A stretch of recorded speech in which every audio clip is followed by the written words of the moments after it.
प्रदेश के विशाखापट्टनम में LG polymers plant से गुरुवार को खतरनाक केमिकल गैस लीक हो गई। मौके पर सभी आपातकालीन सेवाएं पहुंच गई हैं और 300 से ज्यादा लोगों को अस्पताल में भर्ती किया गया है। पुलिस का कहना है कि आसपास के इलाकों से सैकड़ों लोगों को सुरक्षित स्थानों पर पहुंचाया गया है।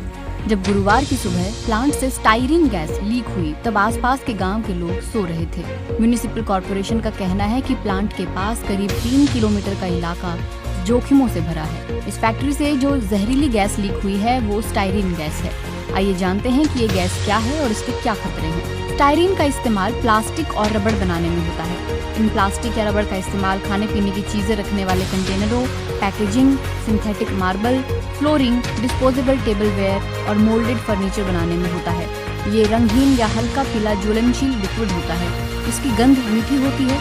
इसे स्टाइरोल और विनाइल बेंजीन भी कहा जाता है। बेंजीन और एथिलीन के जरिए इसका औद्योगिक मात्रा में यानी बड़े पैमाने पर उत्पादन किया जाता है। तो स्टाइरिन के संपर्क में आने पर इंसानों पर क्या असर पड़ता है?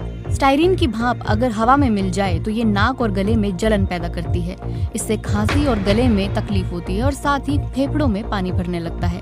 अगर स्टाइरिन ज्यादा मात्रा में सांस के जरिए शरीर में पहुंचती है तो ये स्टाइरिन बीमारी पैदा कर सकती है। इसमें सिर दर्द, जी मिचलाना, थकान, सिर चकराना, कंफ्यूजन और पेट की गड़बड़ी होने जैसी दिक्कतें होने लगती हैं। इसे सेंट्रल नर्वस सिस्टम डिप्रेशन कहा जाता है। कुछ मामलों में स्टाइरिन के संपर्क में आने से दिल की धड़कन असामान्य होती है और कोमा जैसी स्थितियां तक बन सकती हैं। स्टाइरिन त्वचा के जरिए भी शरीर में दाखिल हो सकती है। अगर त्वचा के जरिए शरीर में इसकी बड़ी मात्रा पहुंच जाए तो सांस लेने के जरिए पैदा होने वाले सेंट्रल नर्वस सिस्टम डिप्रेशन जैसे हालात पैदा हो सकते हैं।